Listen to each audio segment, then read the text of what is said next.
দেশে চলমান জ্বালানি সংকট অস্থির আকার ধারণ করেছে। এই সংকট মোকাবিলায় পরিকল্পনা প্রদানে বিরোধী দলকে 6 মাসের চ্যালেঞ্জ দিয়েছেন প্রধানমন্ত্রী তারেক রহমান। সেটিকে গ্রহণ করেছেন জাতীয় নাগরিক পার্টির নেতা ও সংসদ সদস্য হাসনাত আব্দুল্লাহ। শনিবার রাতে নিজের ফেসবুক পোস্টে হাসনাত আব্দুল্লাহ এ বিষয়ে সবিস্তারে একটি বার্তা দেন। এখন গ্রামেও নাই, শহরেও নাই, শুধু এক জায়গায় কারেন্ট আছে, সেটা হলো মন্ত্রীপাড়া আর এমপি পাড়া, ন্যামবগনে। প্রথমে সরকার মিথ্যাচার করেছে বিদ্যুৎ নিয়ে, সরকারের মিথ্যাচারের কারণে মানুষ হলে বিভ্রান্ত হয়েছিল। সরকার বিরোধী দলের থাকলে কথা বলা সহজ। যে অভিযোগ তারেক রহমান করেছিল হাসিনা সরকারের বিরুদ্ধে, তার চাইতে বড় অভিযোগের তীর আজকে তারেক রহমানের দিকে। যেই স্লোগান বিএনপির প্রেসিডেন্ট মির্জা ফখরুল ইসলাম আলমগীর দিছিলেন, তার চাইতে বড় গলার স্লোগান দিয়া বিদ্যুৎ অফিসগুলোতে হামলা করতেছে বিদ্যুৎ না পাওয়া বিক্ষুব্ধ জনতা। বিএনপি সমাধান দিতে পারতেছে না। বিদ্যুৎ মন্ত্রী নিজেই কইছে কিছু করার নাই, শুধু বৈশা বৈশা অপেক্ষা করা ছাড়া কিছু করার নাই, কিছু ম্যানেজমেন্ট করা। কিন্তু এই বিকট সমস্যার সমাধান আছে, দ্রুত সমাধান আছে। সেই সমাধান আজকে দেখাইবো। দেখে অবশ্য পরে কইবেন এত সহজ সমস্যার সমাধান। কিন্তু সরকার কেন সমাধান করতে পারতেছে না? তারা সমাধান করতে পারতেছে না কারণ সে সমস্যাটার সমাধানে আন্তরিক না। বিদ্যুৎ মন্ত্রী বাসায় তো লোডশেডিং হয় না, তারা তো কেউ মারতে আসতেছে না। পল্লী বিদ্যুৎ সমিতি তাদের 80-র উপরে কেন্দ্রের নিরাপত্তার জন্য চিঠি দিয়েছে পুলিশকে। নিরাপত্তার জন্য কাজ করতে পারতেছে না বিদ্যুৎ কর্মীরা। এই সরকার যে বুঝে না সমস্যাটা, এটা একটু দেখাই দিই, আসেন দেখাই দিই। দেখেন, মন্ত্রী কয় গ্রামে লোডশেডিং নাই, কেন বিদ্যুৎ থাকে না তার জবাব হইতেছে লাইনগুলো লম্বা, কোথাও ফল্ট হইলে খুঁজে বের করতে সময় লাগে। শুনেন, তার নিজের মুখেই শুনেন। গ্রামে লোডশেডিং নাই, যেটা হয় আমাদের পল্লী বিদ্যুতের লাইনগুলো অনেক লম্বা লম্বা। কোথাও যদি ফল্ট হয়ে যায়, বিদ্যুৎ ট্রিপ করলে ওই ফল্ট লোকেট করতে তার টাইম লাগে, সেই জন্য বিদ্যুৎটা আসে না। আবার লাইন ঠিক হয়ে গেলে বিদ্যুৎ চলে আসে। শুনিছেন? কিন্তু আসলে কি হয় পল্লী বিদ্যুতের অফিসারের কাছে নিজেই শুনেন, তার কাছেই শুনেন। এই লোডশেডিং এর দায়িত্ব আমার না, আমার গ্রিড থেকে বরাদ্দ দিচ্ছে। আমার দরকার হলো আপনার 8 মেগাওয়াট, আমাকে দিচ্ছে 2 মেগাওয়াট। তাহলে আমি কয়টা লাইন চালু করতে পারি? একটা করে লাইন চালাইতে হয়। মনে করেন 6টা লাইন, আমি যদি একটা লাইন চালু করি, তাহলে বাকি লাইনগুলো আবার রোটেট করে চালু করতে গেলে কতক্ষণ সময় লাগবে? একবার আপনি চিন্তা করেন বিষয়টা। শুনিছেন? যা লাগবে তার 4 ভাগের 1 ভাগ দিতেছে, লাগবে 100 দিতেছে 25। আর কয় বিদ্যুতের লাইন লম্বা। আরেকজন কর্মকর্তার কাছে শুনেন। আসসালামু আলাইকুম। তো দুঃখের কথা কি বলবো, লোডশেডিং এর জ্বালায় আমরাই তো অতিষ্ঠ, আর গ্রাহকের কথা নাই বা বললাম। কথাটা বলারও একটা কারণ আছে। এই যে দেখেন, আমার এখন মেন লাইনের সাপ্লাই দেখেন 1380 কিলোওয়াট, মানে হচ্ছে 1.3 মেগাওয়াট। এখন এটা দেখানোর পরে যদি বলি যে আমার এখানে 4টা লাইন আছে, 4টা লাইনের 3টাই বন্ধ, একটা লাইন চালু রাখতে পারছি, এটার কারণ লোডশেডিং। তো লোডশেডিং এর এত পরিমাণ ভয়াবহতা যে আমার 4টা লাইনের 3টা বন্ধ রাখতে হচ্ছে। তা হিসাব করেন যে একটা লাইন চালু করতে হলে আমার কত ঘন্টা পর পর বিদ্যুৎ সে একটা লাইনে দিতে পারবো। এখন যে লাইনটা চালু আছে, এই লাইনটা যদি একবার বন্ধ হয় 3 ঘন্টা বন্ধ থাকবে, 3 ঘন্টা পর 1 ঘন্টা পাবে। তো এই হচ্ছে পরিস্থিতি আমার চাকরি লাইফের। ভয়াবহ লোডশেডিং, এটাই আমি ফেস করতেছি। এর আগে এরকম লোডশেডিং আমি কখনো পাইনি। এখন কি হইতেছে দেখেন, কি করতেছে এই পল্লী বিদ্যুতের কর্মীদের সাথে বিক্ষুব্ধ জনতা। দেখেন, চাঁদপুরের ফরিদগঞ্জে পল্লী বিদ্যুতের একটি উপকেন্দ্র থেকে এক কর্মচারীকে জোর করে তুলে নিয়ে গিয়ে মারধর ও আটকে রাখার অভিযোগ উঠেছে। আচ্ছা কোন তো এদের কি দোষ? এই পল্লী বিদ্যুতের লোকদের কি দোষ? এ তো কর্মচারী, সরকারি কর্মচারী, এরা তো বিতরণ করে, এরা তো বিদ্যুৎ বানায় না, যা পায় তাই তো দিবে। এরা তো বিদ্যুৎ পয়দা করতে পারে না। এই বেচারাদের উপরে চড়াও হয়ে কোনো লাভ আছে? সারা দেশে পানি আর বিদ্যুতের জন্য হাহাকার, বাসায় রান্না হইতেছে না। দুর্ভোগের তো শুরু আছে শেষ নাই। এই যে সকালের নাস্তা এখন খাইতেছি 12টা বাজে। রাইস কুকারে ভাত রান্না করা লাগে, এই যে কারেন্টের চুলারে তরকারি রান্না করা লাগে, রান্না তুলে দিলে কারেন্ট চলে যায়, তখন আবার বসে থাকা লাগে। যদি এটা যদি কারেন্টে না থাকে, তাহলে আপনার সিলিন্ডারের দাম হয়েছে আপনার 2000-2500 টাকা। এখন আমরা কি করব সেটা বলেন? আমরা না খেয়েই তো মরতে হবে। এটা ঢাকার অবস্থা। সরকারের কাছে টাকা নাই জ্বালানি কেনার। আমার কথা না, বিদ্যুৎ আর জ্বালানি প্রতিমন্ত্রী অনিন্দ্য ইসলাম অমিত কইছে নিরবিচ্ছিন্ন জ্বালানি সরবরাহ নিশ্চিত করার মতো যথেষ্ট অর্থ সরকারের হাতে নাই। আসলে আমাদের কাজটি হচ্ছে সাপ্লাই এন্ডে, আমরা সরবরাহটা আসলে নিশ্চিত করব। সরবরাহ নিশ্চিত করবার জন্য আসলে অর্থের যোগানটি থাকতে হবে। সেই যোগানের ক্ষেত্রে আসলে সেই জায়গাটি আমাদের হাতে নেই। আমরা সকলে জানি অ্যারাউন্ড 30,000 মেগাওয়াট আমাদের ক্যাপাসিটি আছে, কিন্তু পাওয়ার প্ল্যান্ট চালানোর জন্য প্রয়োজনীয় জ্বালানি আমরা সরবরাহ করতে পারছি না।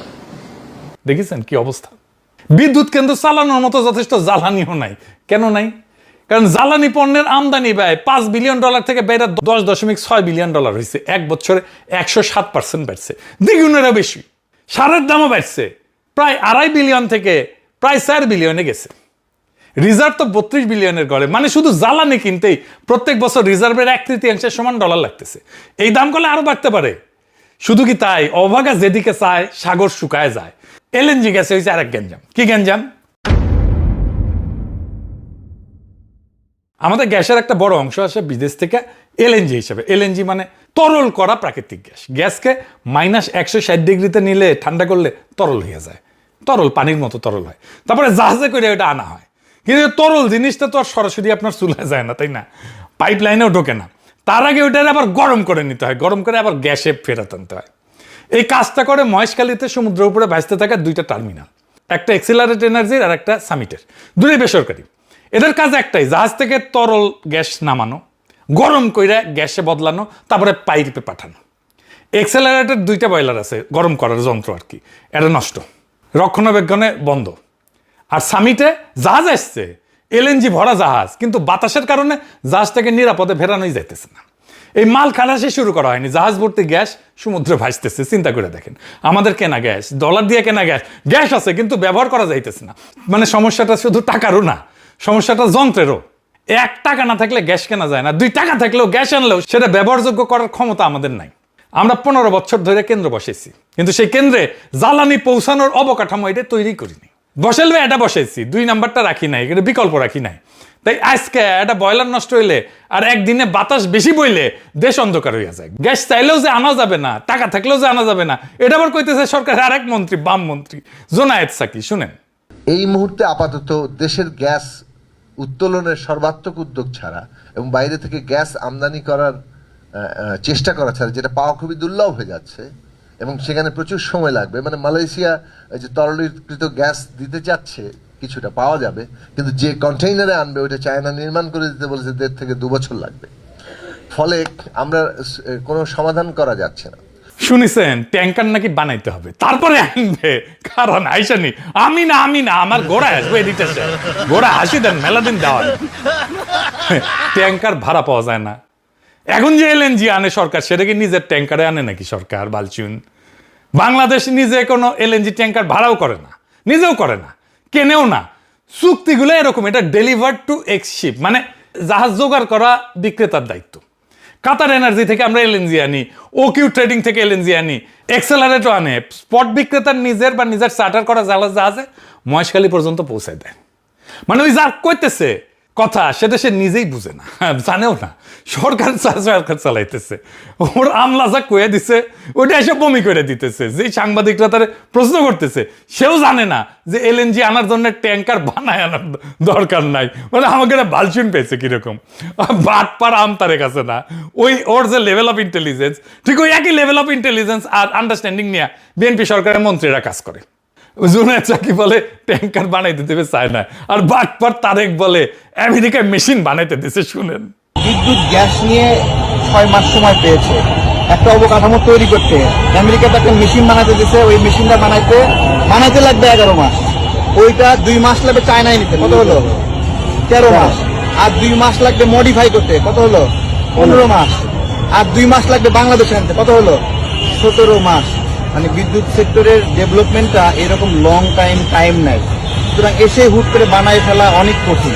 শুনেছেন এরা পলিটিক্স করে, বাংলাদেশে দেশ চালায়।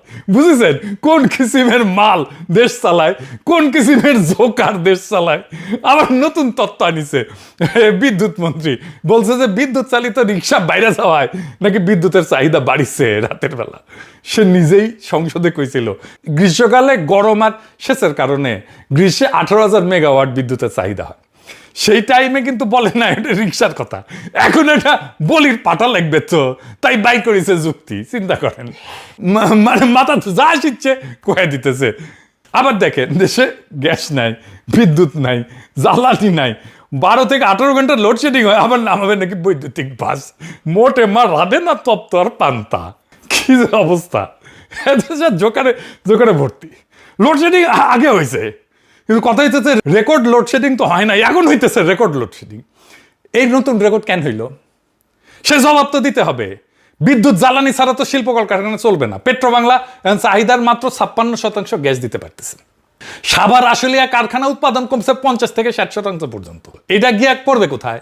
আমাদের রপ্তানি কমছেও। হাসিনা আমলে 23-24 অর্থ বছরে রপ্তানি ছিল $44.47 বিলিয়ন। পরের বছর ইউনূস সরকারের আমলে সেটা বেড়ে দাঁড়িয়েছিল $48.28 বিলিয়ন, মানে 8.5% প্রবৃদ্ধি হয়েছিল। মানে হাসিনা পরের বছর তো রপ্তানি বাড়ছে, ভালোই বাড়ছে। এই বছরের লক্ষ্য ঠিক করা হয়েছিল $55 বিলিয়ন, 16% বেশি রপ্তানি করবে। কাজ কত? আর হয়েছে কত? 48 বিলিয়ন। ইউনূসের আমলের চাইতেও কম। লক্ষ্যমাত্রা যাইতে $7 বিলিয়ন কম। তো এই $7 বিলিয়ন করতে আসবে, আকাশ থেকে পয়সা হবে। এই ঘাটতিটা পড়বে কোথায়? পড়বে বাজারে। পড়িছেও তাই। জিনিসপত্রের দাম আকাশ ছুঁইছে, আপনারা এত বাড়তেছে না, বাড়ছে। ক্রেতারা হাসপাস করিচ্ছে। দেখেন, কালকা বাসা থেকে আমরা বলছে এক গুড়া চিনি গুঁড়া চাউল নিতে, চাষি চিনি গুঁড়া চাউল কিনতে গিয়ে চাই 230 টাকা। এগুলো কোথায় গেলি? পেঁয়াজ নিছি 2 দিন আগে নিছি 35 টাকা, কালকে চাইছি 70 টাকা। এরপর কাঁচা বাজার কি অবস্থা? 100-150 টাকা দিতে কোনো তরি দরকারি নাই। আমরা কোন দেশে আসি? আমার মতো লোকে বাজারে এলে আমি 1000 টাকার বাজার প্রতিদিন করতে পারবো? গ্যাসের দাম বাড়তি, তেলের দাম বাড়তি, বিদ্যুতের দাম বাড়তি, ঘর ভাড়া বাড়তি, আপনি রিক্সাতে দেবেন রিক্সা ভাড়া বাড়তি। এটা কোন রাষ্ট্রে বসবাস করি? সিন্ডিকেট সব জায়গায় সিন্ডিকেট। কাঁচামরিচের কেজি হচ্ছে 300 টাকা, ধনিয়া পাতা 300 টাকা, 80 টাকার ফুলকপি হচ্ছে 120 টাকা। কিভাবে কিনবো? অল্প অল্প নিচ্ছি আর কি। সবকিছুর দাম বেড়ে গেছে হঠাৎ করে। এই অগাস্ট মাসে কয়েকদিন আগে ঢাকার বাজারে যুগান্তর প্রতিবেদন করছে, ডিম 150 থেকে 155 টাকা ছিল ডজনে, এক সপ্তাহে বাড়ছে 10 থেকে 15 টাকা ডজনে। ব্রয়লার মুরগি 200 টাকা কেজি থেকে 200 টাকা কেজি ছিল, সপ্তাহে বাড়ছে 10 টাকা। মাছে কেজিতে 20 থেকে 30 টাকা বাড়িছে এক সপ্তাহে। নিম্নবিত্ত পরিবারগুলো হাসপাস খাইতেছে, প্রত্যেকদিন খাদ্য তালিকা থেকে একটার পর একটা জিনিস বাদ দিতে বাধ্য হচ্ছে। কেউ সঞ্চয় ভাঙতেছে, কেউ ধার করে সংসার চালাইতেছে। ভয়াবহ অবস্থা, আপনারা নিজেরাই জানেন, আমার আর বলার দরকার নেই। রিজভি ভাই গত বছর জানুয়ারিতে কইছিল দ্রব্যমূল্য নিয়ন্ত্রণে অন্তর্বর্তীকালীন সরকার নাকি ব্যর্থ। 5 মাস হয়নি কিন্তু তখন ইউনূস সরকারের। তাই নির্বাচন লাগবে। বিএনপি প্রেসিডেন্ট কইছিল বর্তমান সংকটের একমাত্র সমাধান নাকি নির্বাচন। তো নির্বাচন তো হয়েছে, সংকট কেন যায় না? এখন ক্যারাটা নির্বাচন লাগবে সংকট কাটাইতে হইলে। এই বিদ্যুৎ সংকটের সমাধানের জন্য ক্যারাটা নির্বাচন লাগবে। নির্বাচন কইরা তো হ্যাঁ প্রেসিডেন্ট হয়েছে, অনেকে এমপি মন্ত্রী হয়েছে, সাধারণ মানুষের কি হয়েছে? যে তিমিরে ছিল সেই তিমিরেই আছে, আরো দুর্ভোগ বাড়িছে। এখন তো ইউনূস সরকারের আমলের চাইতে দাম বেশি জিনিসপত্রের। সেই জন্যই অর্থমন্ত্রী আগে কয়ে দিছে দ্রব্যমূল্য বাড়বে, এপ্রিলে কইছে। দেখেন চালাক আছে খোলে। হাসিনার অজুহাত ছিল ইউক্রেনের যুদ্ধ, বিএনপি সরকার অজুহাত হয়েছে ইরানের যুদ্ধ। তো এটা দায়ী কে? এটা তো একজন দায়ী আছে, তাই না? আসেন সেটা দেখে নিই। সহজ উত্তর, হাসিনার আমলের লুটপাট। কিন্তু এই লুটপাট বললে মানুষ ভাবে টাকা চুরি হয়েছে। টাকা চুরির চাইতে ভয়ঙ্কর জিনিস হয়েছে। ওরা একটা ব্যবস্থা বানাইছিল যেখানে বিদ্যুৎ কেন্দ্র বানানো লাভজনক ছিল, কিন্তু বিদ্যুৎ দেয়া কারো দায়ী ছিল না, দায়িত্বই ছিল না। কেন্দ্র চলুক বা না চলুক ক্যাপাসিটি চার্জ যাবে ডলারে, আদালতে প্রশ্ন তোলা যাবে না, দায় মুক্তি আইন আছে, টেন্ডার লাগবে না, দরপত্র লাগবে না, ওরাই ঠিক করবে দাম কত, আমরা আর মামুরা বৈশা। আর ওই কেন্দ্র বানানোর টাকা ওইটা আবার ব্যাংক থেকে লোন নেবে। 1.5 লাখ কোটি টাকা লোন নিছে, সেটা আর ফেরত যায় নাই। শীর্ষ 20 জন ঋণ খেলাপির তালিকায় এই বিদ্যুৎ কেন্দ্রের মালিকের নামও আছে 2টা। মানে এক হাতে রাষ্ট্রের কাছ থেকে ভাড়া, আর এক হাতে ব্যাংক থেকে ঋণ, কোনোটাই ফেরত দেওয়া লাগে না। এটা চুরি না, চুরি হইলে তো টাকাটা যাইতো কোথাও না কোথাও, ব্যবস্থাটা থাকতো। এইখানে ব্যবস্থাটাই বানানো হয়েছিল টাকা যাওয়ার জন্য। রাস্তা, বিদ্যুৎ আসাটা ছিল বাই প্রোডাক্ট। বিএনপি সেই চুক্তিগুলো বাতিল করে নাই, আমরা কইছিলাম বাতিল করার জন্য, শুনে নেই। অথচ এই বিএনপি সরকারের আগের টার্মে এই বিদ্যুৎ আর পানি নিয়ে তুল কালাম হয়েছিল। পানি আর বিদ্যুৎ নিয়ে বিক্ষোভে বিএনপি গত টার্মে ডেমরায় এই বিএনপির এমপি ছিল সালাউদ্দিনকে জনতা ধাওয়া দিছিল, কঠিন ধাওয়া দিছিল। শিলং সালাউদ্দিন না, আর এক সালাউদ্দিন ডেমরার এমপি ছিল। সালাউদ্দিন দৌড়ে পালায়, তারপর নাম হয় তার দৌড় সালাউদ্দিন। দেখেন সেই সময়কার পত্রিকার নিউজগুলো দেখেন, এদিকে সে দৌড়ের ছবিটা দেন। ভিডিওটা খুঁজলাম মেলা পাই নাই, ভিডিওটা পেলে দিয়েন তো, ওইটা দরকার আছে এখন। আর এইটুকু ভাই তখন বিদ্যুৎ মন্ত্রী ছিল, আর খালেদা জিয়া সরকার তারা অপসারণ করেছিল মন্ত্রণালয় থেকে। কানসাটা ড্যামরায় এই সাথে একই সাথে গণবিস্ফোরণ হয়েছিল, গুলি চালিয়েছিল কানসাটে বিএনপি সরকার, মানুষ মারাও গেছিল। সেই একই ব্যর্থ বিদ্যুৎ মন্ত্রীকে আবারও সেই মন্ত্রণালয়ের দায়িত্ব দেওয়া হয়েছে। নিজে নিজে যদি মারা খাইতে চায় তারে কে বাঁচায়? সমস্যা তো আছে, সমাধান কি? হাসিনার উপরে দায় চাপানো দেওয়া সহজ, ইরান যুদ্ধের উপরে দায় চাপানো সহজ, ব্যাটারি চালিত রিক্সার উপরে দায় চাপানো সহজ। জোকারের মতো উল্টাপাল্টা যুক্তি দেওয়া সহজ, কঠিন হইল সমাধান বাইর করা। সমাধানের জন্য লাগে গভীর পড়াশোনা, প্রবলেম সলভিং আর অ্যানালিটিক্যাল স্কিল লাগে, তথ্য লাগে, কমিটমেন্ট লাগে, একটু বেরেন্টও লাগে আর কি। এখন তো পুরা সরকারে একটা লোক নাই যার এগুলো সবগুলো আছে। বিদ্যুৎ মন্ত্রী কইছে যে শুনেছেন তো, দিন গোনা ছাড়া আর ম্যানেজমেন্ট ছাড়া কিছু করার নাই, সেটাও করতে পারতেছে না। মানে আপনি যারা লিডার বানাইছেন তার মেধা যতটুকু ওইখানে আপনি আটকায় যাবেন। কিছুদিন আগে একটা প্রশ্ন খুব ভাইরাল হয়েছিল, নারী কিসে আটকায়? ওই প্রশ্নের উত্তর পাওয়া খুবই মুশকিল, কিন্তু আমরা আটকাই পলিটিক্যাল লিডারদের বুদ্ধিমত্তায়। যাই হোক, এই সমস্যার সমাধান সম্ভব, খুবই সম্ভব, এক্ষুনি সম্ভব, রাইট নাও। এখন নিশ্চয়ই সবাই ভাবিচ্ছেন, দেখছে তো ঘামিচ্ছে দাদা, প্যারিসে গরম পড়ছে, চাঁদনি গরম হয়ে গেছে দাদা, আওলায় গেছে একেবারে। আসেন আলাপ করে নি, দেখাই যে সমাধান দিব, বুঝবেন যে বন্দুকের গুল্লি মিস হইতে পারে, আমার সলিউশন মিস হবে না। এটা সম্ভব, কয়েক মাসের মধ্যে সম্ভব। বাংলাদেশে এই মুহূর্তে বিদ্যুৎ উৎপাদন ক্ষমতা 29,000 মেগাওয়াট, আর সর্বোচ্চ চাহিদা হইতেছে 14 থেকে 15,000 মেগাওয়াট, অর্ধেক। চাহিদার দ্বিগুণ ক্ষমতা আমাদের আছে, তারপরে অন্ধকার। আমাদের বিদ্যুৎ কেন্দ্রের অভাব নাই, একেবারেই নাই, বরং দরকারের চাইতে দ্বিগুণ আছে। তাইলে বাতি চলে না কেন? কারণ কেন্দ্রগুলা বসে আছে। কেন? কেন্দ্র আছে, যন্ত্র আছে, কর্মী আছে, গ্রিডের লাইন টানা আছে, কিন্তু চলে না কেন?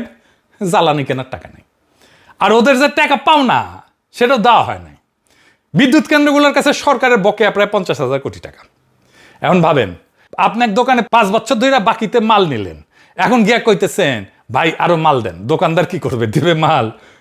তো সংকটটা তো টাকার। কেন্দ্র বন্ধ থাকতেছে টাকার অভাবে, সোজা হিসাব। যন্ত্রের অভাবে না, টাকাটা গেল কই? সরকারের টাকা যায় কই? বিদেশ থেকে এলএনজি কিনতে ভর্তুকি দিতে হয়, সব জায়গায় ভর্তুকি। এই বছর প্রায় 14,600 কোটি টাকা ভর্তুকি দিছে। 2 বিদ্যুৎ কেন্দ্রগুলো বকে আছে 50,000 কোটি টাকা। 3 নাম্বার, অনেক কেন্দ্র বসে আছে, কিন্তু তবু ভাড়া দিতে হইতেছে, ক্যাপাসিটি চার্জ যেটার নাম। বিদ্যুৎ নেন বা না নেন, টাকা দিতেই হবে। গৌরী সেন টাকা দিবে, সরকারি মাল দরিয়ামে ঢাল। হাসিনা সিস্টেম করে গেছে, তারেক রহমানের সরকার সেটা চালাইতেছে বাধ্য ছাত্রের মতো। এই অর্থ বছরে ভাড়া বাবদই যাবে এই 48,000 কোটি টাকা। একটা উদাহরণ দিই, আপনি 10টা সিএনজি মাসিক চুক্তিতে ভাড়া নিছেন, আপনার লাগে 3টা, বাকি 7টা গ্যারেজে বসে আছে, কিন্তু ভাড়া দিতে হইতেছে 10টারই। আর এখন আপনার হাতে তেল কেনারও টাকা নাই, তাই ওই 3টাও যেটা চলতেছিল সে 3টাও আর চলে না। এটাই বাংলাদেশের বিদ্যুৎ খাত। তাইলে ঘটনাটা কি দাঁড়াইলো? সরকার বিদ্যুৎ কিনতেছে বেশি দামে, বেচতেছে কম দামে, যত বেশি বিদ্যুৎ তত বেশি লোকসান। মানে সরকারের জন্য বিদ্যুৎ দেওয়াটাই একটা শাস্তি, যত দিবে তত মরবে। এই অবস্থায় নতুন কিছু করার সামর্থ্য থাকে সরকারের, থাকে না। বেসরকারি বিনিয়োগ আসতে পারে, কিন্তু বেসরকারি বিনিয়োগ কেন আসে না? কারণ এর নিয়ম আছে যে বেসরকারি বিদ্যুৎ কেউ বানাইলে সেটা কেবল সরকারের কাছে বেচতে পারবে। আপনি একটা দোকান দিলেন, আইন বলতেছে আপনি শুধু একজন খদ্দেরের কাছে বেচতে পারবেন, আর সেই খদ্দেরের অবস্থা কি? তার হাতে হারিকেন দশা, তার হাতে টাকা নাই, 50,000 কোটি টাকার বাকি শোধ করে নাই। আপনি ওই দোকানে আর মাল তুলবেন, বেচবেন না তো। চাহিদা থাকলে বিনিয়োগ আসে, এটাই স্বাভাবিক নিয়ম। আমাদের বিদ্যুতের চাহিদা আসে, এখানে বিনিয়োগ আসার কথা, কিন্তু বিনিয়োগ আসতেছে না। বিনিয়োগ শুধু চাহিদা দেখে আসে না, বিনিয়োগ আসে খদ্দের দেখাও। চাহিদা আকাশ ছোঁয়া, কিন্তু খদ্দের দেউলিয়া, তাহলে বিনিয়োগ আসবে। এই দুটোই একসাথে থাকলে বাজার হয় না তো। তাহলে সমাধান কি? সমাধান খুব সিম্পল, খদ্দেরের জায়গা থেকে সরকারকে সরায় দেন, হাঁটায় দেন, একেবারে পাচায় লাতি দিয়া সরায় দেন, সরাসরি ভোক্তাকে বসান খদ্দেরের জায়গায়। আমি আপনি তো বিদ্যুতের বিল দিই, বকেয়া তো রাখি না। আমি আপনি ক্রেতা হইলে বিনিয়োগ আসবে, খদ্দের বদলান, সমাধান নতুন বিদ্যুৎ কেন্দ্র না, খদ্দের বদলানো, তাহলে সব সমস্যার সমাধান হয়ে যাবে। সরকারকে খদ্দেরের আসন থেকে সরায় দেন, ভোক্তা সরাসরি বিদ্যুৎ কিনবে বেসরকারি বিক্রেতার কাছ থেকে, উৎপাদকের কাছ থেকে। সরকার শুধু নিজের তার লাইনের ভাড়া নেবে। সরকার তখন ব্যবসায়ী না, সরকার তখন রাস্তার মালিক, টোল নেবে, গাড়ি চালাবে না। এই জন্য একটাও নতুন কেন্দ্র বসানো লাগবে না। দেশে 7 থেকে 9,000 মেগাওয়াট কেন্দ্র বসে আছে, এমনি বসে আছে, আমরা তার ভাড়া দিতেছি। এরাই জ্বালানি কিনবে, এরাই সরাসরি বেচবে। নির্মাণকাল তো শূন্য তৈরি আছে, কেন্দ্র দাঁড়াইয়াই আছে। একটা বাস্তব উদাহরণ দিই আমার নিজের। আমার বাসার বিদ্যুৎ আমি কিনি একটা বেসরকারি কোম্পানির কাছ থেকে। দাম পছন্দ না হলে কি করি? অফিসে যাইতে হয় না, লাইনে দাঁড়াইতে হয় না, কারো হাতে 500 টাকা গুঁজে দিতে হয় না, অনলাইনে ক্লিক করি, ব্যাস আমার সাপ্লাই আর এক কোম্পানির কাছে চলে যাবে। বিদ্যুৎ 1 সেকেন্ডের জন্য বন্ধ হবে না, কোনো মিস্ত্রি আসে না, কোনো তার বদলায় না, কারণ তার একটা তারই সবাই সাপ্লাই দেয়, বদলায় শুধু বিলের নামটা বদলায়। ফ্রান্সে এরকম কোম্পানি আছে প্রায় 40টা। তারা আমার মতো গ্রাহকের জন্য কামড়াকামড়ি করে, প্রত্যেক মাসে প্রত্যেক সপ্তাহে মেল পাই, তোমার ইলেকট্রিসিটি তুমি এখন এত দিতেছো, তুমি কিন্তু এত দিতে পারবে আমার কাছে যদি আসো। বুঝেছ? আর আমাদের দেশে আপনার কোনো চয়েস নাই, সরকার যা দেবে তাই নেবেন, নিতে বাধ্য, যখন দেবে তখন নেবেন। বিল ভুল আসলেও আপনাকে নিতেই হবে। বিল আসবে আকাশ ছোঁয়া, ভুল বিল, আপনি বিদ্যুৎই ইউজই করেন নাই, বিল আসতেছে আকাশ ছোঁয়া। একচেটিয়া বাজারে গ্রাহককে ভিখারি বানায় দেয়, প্রতিযোগিতা গ্রাহককে রাজা বানায় দেয়। এই কোম্পানিগুলো বাংলাদেশে আসতে পারে না? পারে। এরা বাংলাদেশে এসে বেসরকারি প্ল্যান্ট থেকে বিদ্যুৎ কিনবে, তারপরে বেচবে। আর শুরুতে ঘরে ঘরে বেচার দরকার নাই, বড় কারখানা আর শিল্পে বেচুক। ওইখানে তো ভলিউম, বেশি ভলিউম, ওইখানে টাকা, ওইখানে একসাথে কয়েকটা সমস্যার সমাধান হয়ে যায়। গুনে দেখেন, 1 ক্যাপাসিটি চার্জের গ্যাঞ্জাম শেষ। এরা বসে থাকলে আর টাকা পাবে না, বেচলে পাবে। 2 জ্বালানির ডলার এরাই জোগাড় করবে, এই বিদেশি বিদ্যুৎ কোম্পানিরাই জোগাড় করবে, এরাই দেবে, ধার দেবে, এলএনজির বোঝার নামে যাবে। 3 নাম্বার, কারখানা রপ্তানি করে ডলার আনে, তার মানে খদ্দরের হাতে ডলার আছে, বিদেশি বিনিয়োগকারীর দুশ্চিন্তা নাই। 4 নাম্বার, ঘাটতির চাইতে বেশি উৎপাদন সম্ভব। আর সবচেয়ে বড় কথা, সরকারের 1 টাকাও খরচ নাই, 1 পয়সাও খরচ নাই, কোনো বিনিয়োগের দরকার নাই সরকারের তরফ থেকে, শুধু একটা অধ্যাদেশ আর কয়েকটা সিগনেচার। এটা বাস্তবায়ন করতে সব মিলিয়ে 3 থেকে 4 মাস লাগবে। আপনার কোনো লোডশেডিং থাকবে না 3 থেকে 4 মাসে, যদি এই পলিসি ফলো করা হয়। বিএনপি 2001 থেকে 2006 বিদ্যুৎ কেন্দ্র বানায় নাই, রেকর্ড আছে। আওয়ামী লীগ কেন্দ্র বানাইছে বিদ্যুৎ কেন্দ্র, জ্বালানির নিশ্চয়তা ছাড়াই, সেটারও রেকর্ড আছে। একদল বানায় নাই, আরেক দল বানাইছে কিন্তু চালানোর ব্যবস্থা করে নাই। দুটাই ভুল করছে, একই ফল এটার, অন্ধকার, লোডশেডিং। আর সমাধান দেখলেন 3-4 মাসে পাল্টায় দেওয়া যায়।